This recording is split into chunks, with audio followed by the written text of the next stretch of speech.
Police, protesters and a war memorial. The monument now. Brother, keep respectful. Keep respectful, one says.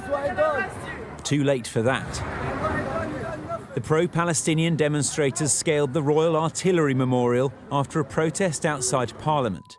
Officers were present, but no arrests were made, prompting criticism of the police. More disgraceful scenes last night, so why did your officers stand by and watch? And more questions inside. The Met Commissioner couldn't escape. Some might say those events prove the point the old Home Secretary was making, that the Met is guilty of playing favourites with some protesters. What would you say to that? It is not illegal to climb onto a statue.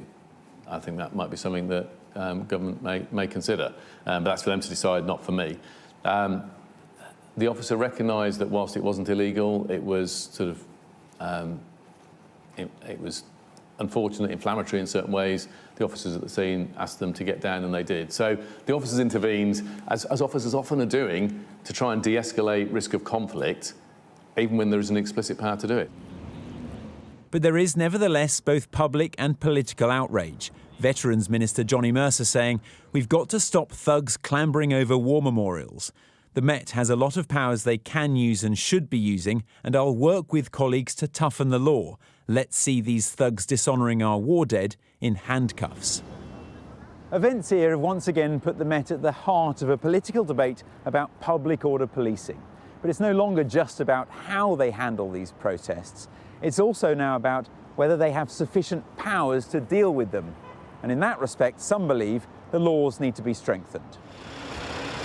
And that's where the new Home Secretary comes in. Should climbing on the centre shaft be legal? James Cleverly said he'll now look at giving police new powers to protect war memorials. But first, a new relationship with government. I will back you when you do the right thing. And I want you to know that I will be critical if I think you need to be critical, but I will always attempt to do so professionally, calmly, directly. It's a clear shift in tone from his predecessor, but Labour say actions are needed as well as words to properly move on. We cannot let this spiral into a spiral of disrespect between policing and between the Home Office ministers who need to work with them. We cannot allow a kind of carelessness towards our independent institutions, particularly policing that needs to keep us safe. And the change in personnel doesn't mean a change in climate for the Met. The protests aren't going anywhere, nor is the politics or the pressure. Ivor Bennett, Sky News.